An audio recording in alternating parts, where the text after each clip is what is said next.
예레미야 26장 1절부터 15절입니다. 함께 읽겠습니다.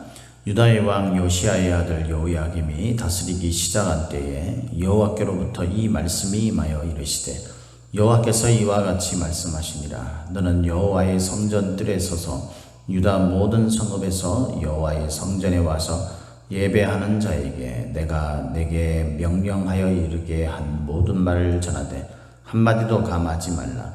그들이 듣고 혹시 각각 그 악한 길에서 돌아오리라. 그리하면 내가 그들의 악행으로 말미암아 그들에게 재앙을 내리려 하던 뜻을 돌이키리라. 너는 그들에게 이와 같이 이르라. 여호와의 말씀에 너희가 나를 순종하지 아니하며 내가 너희 앞에 둔 내 율법을 행하지 아니하며 내가 너희에게 나의 종 선지자들을 꾸준히 보내 그들의 말을 순종하라고 하였으나 너희는 순종하지 아니하였느니라. 내가 이 성전을 실로같이 되게 하고 이 성을 세계 모든 민족의 저주거리가 되게 하리라 하셨느니라. 예레미야가 여호와의 성전에서 이 말을 하며 제사장들과 선지자들과 모든 백성이 듣더라. 예레미야가 여호와께서 명령하신 말씀을 모든 백성에게 전하기를 마침에 제사장들과 선지자들과 모든 백성이 그를 붙잡고 이르되 네가 반드시 죽어야 하리라. 어찌하여 네가 여호와의 이름을 의지하고 예언하여 이르기를 이 성전이 실로같이 되겠고 이 성이 황폐하여 주민이 없으리라 하느냐 하며 그 모든 백성이 여호와의 성전에서 예레미야를 향하여 모여드니라.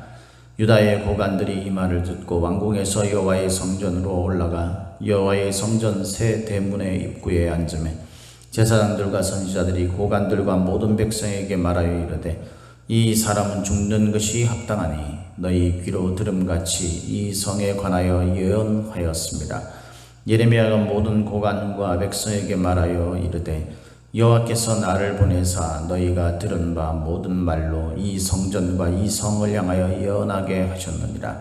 그런즉 너희는 너희 길과 행위를 고치고 너희 하나님 여호와의 목소리를 청종하라. 그리하면 여호와께서 너희에게 선언하신 재앙에 대하여 뜻을 돌이키시리라. 보라, 나는 너희 손에 있으니 너희 의견에 좋은 대로 옳은 대로 하려니와 너희는 분명히 알아라. 너희가 나를 죽이면 반드시 무죄한 피를 너희 몸과 이 성과 이 성 주민에게 돌리는 것이니라.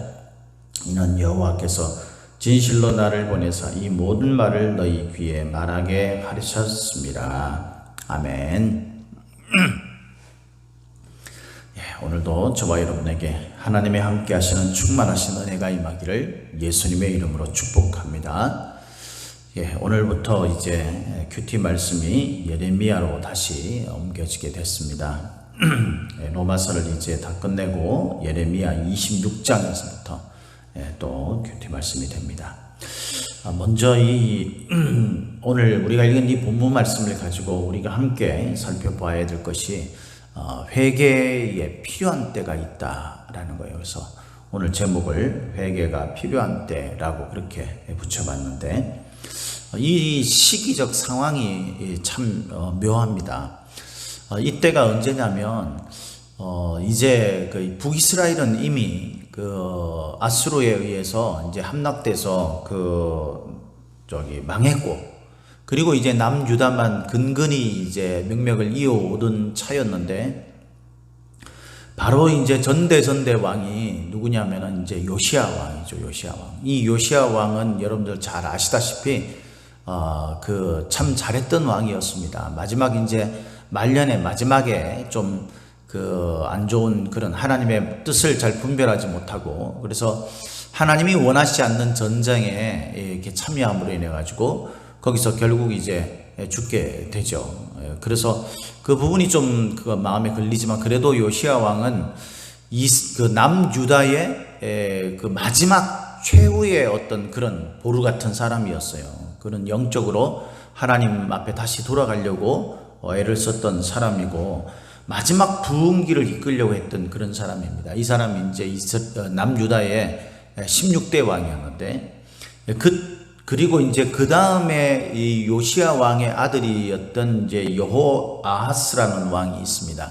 이 여호아하스라는 왕은 매우 악한 왕이었죠. 그 아버지의 길을 따르지 아니하고 성경에 보면 악했다라고 이야기합니다. 근데 이 왕이 3달 정도밖에는 왕위에 있지 못했습니다. 그리고 그 이집트의 애굽의 그 바로 느고에 의해서 세워진 왕, 이 왕이 누구냐면은 바로 여호야김, 오늘 본문에 나오는 왕이죠. 그래서 유다의 왕 요시야의 아들 여호야김이 다스리기 시작한 때에라는 이 말로 시작하는 이때는 이제 그 연도로 봐서는 BC 한 609년 그 정도의 609년, 608년 요 정도 때입니다. 이때 이제 그 여호야김이 등극을 하는데 그 바로 위에 여호아하스라는 사람이 왕으로 있었다.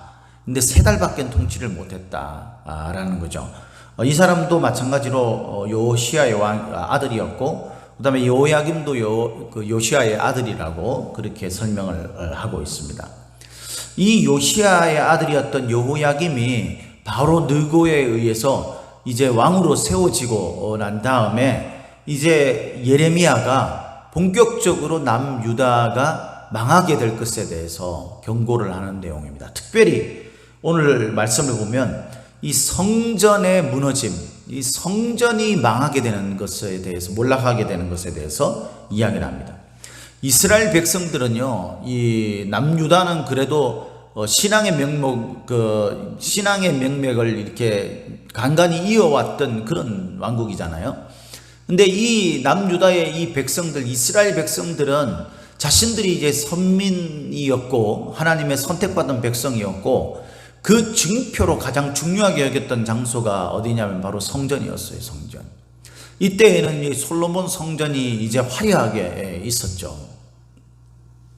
그런데 예레미야가 와가지고 이스라엘 백성들을 향해서 너희들이 이제 망하게 될 것이다 그러면서 성전에 대한 그 이야기를 하는 겁니다. 오늘 본문에 보니까 여호와께서 2절 말씀에 이렇게 이야기하고 있습니다. 우리 같이 한 목소리를 읽도록 하겠습니다. 여호와께서 이와 같이 말씀하시니라. 너는 여호와의 성전 뜰에 서서 유다 모든 성읍에서 여호와의 성전에 와서 예배하는 자에게 내가 네게 명령하여 이르게 한 모든 말을 전하되 한마디도 감하지 말라. 지금 예레미야가 하나님의 의도에 의해서 솔로몬 성전 뜰에 서서 그렇게 지금 이 사람들에게 이 예언의 말씀을 전하게 되었어요. 이 성전 뜰은 이제 성전에는 두 개의 뜰이 있었는데 그 중에 이제 안뜰이죠. 안뜰은 이제 이스라엘 백성들이 뭐 제사를 지내거나 이럴 때 그 모일 수 있는 그 뜰을 말하는 겁니다. 그러니까 거기에 가면 이제 번제단이 있고 이런 그 장소죠. 그러니까 하나님 앞에 회개하고 하나님 앞에 번제를 드릴 수 있는 장소, 그 장소에서 이스라엘 백성들을 모아가지고 거기서 화려한 하나님의 언약의 장소인 그곳에서 하나님 앞에 받은 예언을 이스라엘 백성들을 향해 전하라라는 거였어요. 그 내용인 즉슨 뭐냐면요, 우리 그 4절 말씀을 한번 보도록 하겠습니다.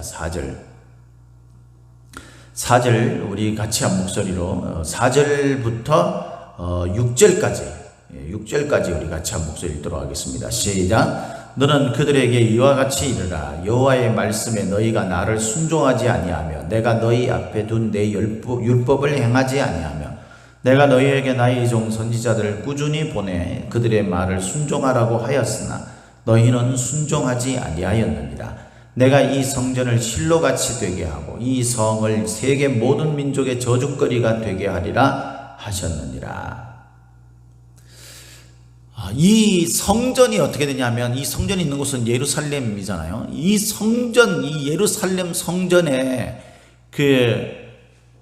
어떻게 되냐면 이게 사람들 앞에서 이제 조롱거리가 되게 되고, 이 성전이 실로의 성전과 같이 실로같이 되게 할 것이다라는 거예요. 여러분들 혹시 주의 책이 있으시면은 거기 보면 아시겠지만은 실로같이 된다라는 의미가 뭐냐면, 이 실로가 가나안 땅을 향해 가던 이스라엘 백성들이 이 가나안 땅에 세운 그런 장막 성전이에요. 그러니까 이제 성막인 거죠. 성막. 건축이 되어 있는 화려한 솔로몬의 이 세운 그 예루살렘 화려한 그 성전이 어떻게 된다는 거예요?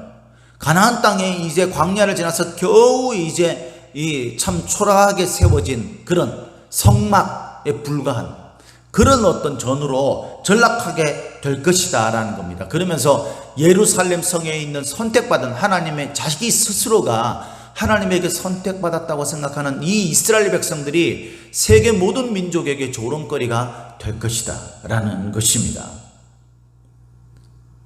그것을 7절에 보니까 예레미야가 여호와의 성전에서 이 말을 하며 제사장들과 선지자들과 모든 백성이 들었다라고 이야기를 합니다. 어쩌면 지금 하나님께서 저와 여러분들에게 경고하는 그 내용이 바로 그런 것인지 모르겠어요. 우리 한국 교회들이 얼마나 참 화려합니까? 뭐 우리 교회는 작은 교회고 우리 교회가 화려하다고 말할 수 없지만 우리 교회 성도들의 그 규모에 비하면 참 괜찮은 그런 그 예배당을 가지고 있죠. 곳곳에 보십시오.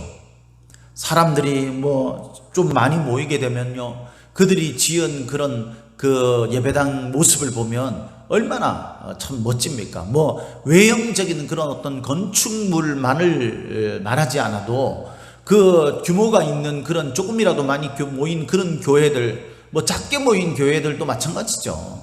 그들의 모습을 보면 얼마나 멋지게 신앙생활 하려고 합니까? 뭐 선교한다, 뭐 그래서 막 어렸을 때부터 뭐 비전 트립을 나가고, 정말 무슨 뭐 아주 멋들어지게 계획을 짜가지고 있지 않습니까? 사람들한테 얼마나 우리 교회가 영성이 뛰어나고 뭔가 선교와 그런 어떤 것들이 잘 되어 있고 이것들을 어떻게 하고 있는지, 이런 것들이 참 많은 사람들에게 아, 참 저 교회 괜찮네 이런 이야기가 들려지게 하는 교회들이 얼마나 많이 있어요.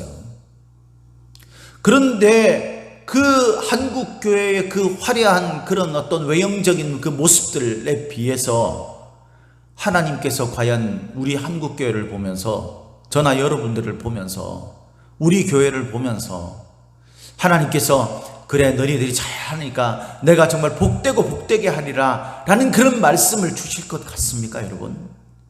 한번 우리들의 지금의 모습을 뭐 다른 교회에 이야기할 필요도 없어요. 지금 우리들의 모습을 한번 잘 보시기 바랍니다. 하나님의 관점에서 봤을 때 그래 내가 너희들에게 복되고 복되게 하마, 우리들이 원하는 것 아닙니까 여러분? 우리들이 마음속에 하나님 앞에 간절히 소망하는 것 아니에요? 모든 성도들이 아마 이것만은 원할 거예요. 하나님 저에게 복을 주십시오. 우리 가정이 잘 되고 건강하고 하는 일이 잘 풀리고, 그거 우리가 다 원하지 않겠어요? 근데 하나님이 보실 때에, 우리를 향해 보실 때에 과연 그래 내가 너희들을 세우고 너희들을 복되게 하고 너희들을 내가 진짜 빛나게 하리라, 이렇게 하나님이 우리들에게 하실 것 같습니까? 여러분, 한국교회가 이렇게 세상 사람들로부터, 믿지 않는 자들로부터 조롱당하고 손가락질 당하는 그 속에 우리 교회도 있어요. 저와 여러분들도 있습니다. 우리들의 모습이 과연 우리 주변에 믿지 않는 자들에게 어떻게 비춰질 것인가를 생각해 보십시오. 하나님이 우리를 보실 때 어떻게 보실 것인가를 생각해 보십시오. 우리도 그들과 마찬가지로 조롱거리가 되고, 우리가 화려한 외적인 그런 모습에 비해서 우리들의 내면과 우리들의 참된 신앙의 모습은 너무도 초라하기 짝이 없는 그런 가운데 우리가 놓여 있지 않는지 주께서 우리들에게 이 말씀을 통해서 경고하고 돌아보라고 말씀하고 있지 않습니까? 우리가 이렇게 말씀할 때에 하나님 앞에 반응을 보여야 합니다. 그죠?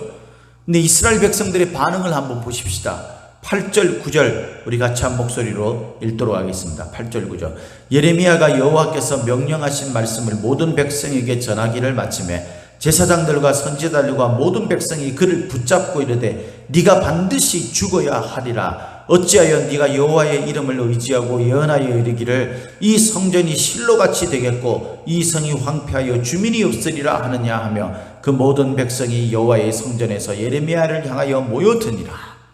이 모여드는 것은 예레미야의 말을 듣고 그 앞에 무릎을 꿇고 하나님이 원하시는 돌이킴, 회개를 일으키기 위해서가 아니라 죽이려고 하는 거죠. 죽이려고 하는 겁니다. 왜냐하면 이들이 원하는 것과 예레미야가 전한 것이 완전히 반대였기 때문입니다. 다르기 때문이에요. 우리 11절 말씀에 보면 이런 말씀이 있죠.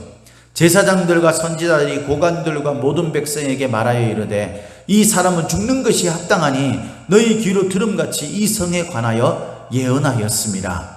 자신들이 원하는 예언, 그것은 뭡니까?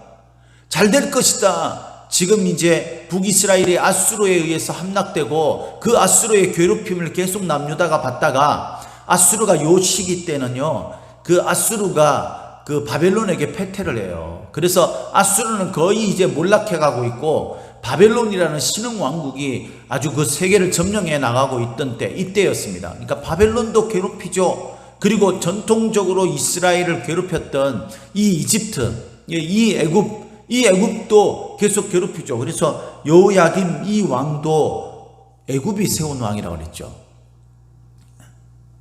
그러니까 이 애굽이 세운 왕에 의해서 이 당시에는요, 아수르나 바벨론들은 이 이스라엘을 마음대로 하려고 했어요. 근데 좀 애굽은 좀 느슨하게 했습니다. 좀 풀어주려고 했어요. 그러니까 사람들의 마음은 어디로 쏠릴 수밖에 없겠어요? 여호야김도 애굽이 세운 왕이죠. 그리고 이 애굽이 좀 느슨하게 해주면서 좀 나름의 자유를 좀 줬던 그런 왕국이, 그러니까 사람들의 마음은요 전부 애굽을 향하는 겁니다. 그런데 하나님의 뜻은요 그게 아니라 바벨론과 화친하라는 거예요. 그러니까 이게 그들의 상식으로는 이해가 안 되는 거죠. 사람들의 상식과 바람과 대치되는, 소원과 대치되는 하나님의 말씀은요 절대 사람들이 받아들이려고 하지 않는 거예요. 저와 여러분들도 그렇지 않습니까, 여러분? 하나님께서 우리에게 아무리 말씀하셔도 우리가 원하는 것만 받아들이려고 하는 거죠. 잘 되고 우리가 뭐 풀려가고 이런 거지. 하나님께서 우리가 생각할 때는 좀 싫은 것, 우리가 생각할 때는 좀 귀찮고 우리가 생각할 때는 하고 싶지 않은 것, 이런 것들에 대해서 하나님이 말씀하시는 것은요 오히려 죽일 듯이 덤벼들지 않습니까, 여러분? 죽일 듯이는 않아도, 그렇지는 않아도 우리가 하나님의 말씀은 절대 듣지 않는 것처럼 그렇게 여러분 버팅기고 있지 않습니까? 지금 이 이스라엘 남유다 백성들과 우리들의 모습이 똑같지 않나요, 여러분? 하나님은 지금 이때에 우리로 하여금 원하시는 말씀이 뭘까요? 너희들이 망할 거다 하겠습니까? 실로같이 되겠다라는 것이겠어요? 초라하게 될 것이고 너희들이 저주거리가 되고 조롱거리가 될 것이다라는 것이겠어요? 그게 아니죠. 하나님이 정말 원하시는 건 뭐냐면 악한 길에서 돌이키는 거예요. 이 악한 길은 뭡니까? 불순종이죠. 좀 전에 이야기했던 대로 하나님이 말씀하시는 것임에도 불구하고 내가 여러 가지 이유들을 대면서 그것들을 거역하고 버팅기고 고집부리고 내가 원하는 것만 하나님 앞에 소원하는 그런 신앙, 이것들로부터 돌이키라는 거예요. 3절에 보니까 이렇게 말하죠. 3절 우리 같이 한 목소리 들어가겠습니다. 하나님이 지금 저와 여러분들을 향하여서 이 말씀을 하고 계신 거예요. 3절 시작. 그들이 듣고 혹시 각각 그 악한 길에서 돌아오리라. 그리하면 내가 그들의 악행으로 말미암아 그들에게 재앙을 내리려 하던 뜻을 돌이키리라. 하나님이 원하시는 것은 돌이키는 거예요.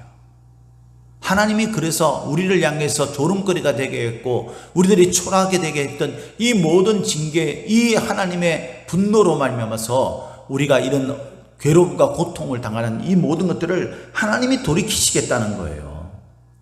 5절에 더 핵심적인 이야기를 합니다. 내가 너희에게 나의 종 선지자들을 꾸준히 보내 그들의 말을 순종하라고 하였으나 너희는 순종하지 아니하니. 하나님은 우리가 하나님의 말씀을 듣기를 원하세요. 하나님과 사랑의 관계 속에 있다면 그의 말씀을 우리가 들어야 합니다.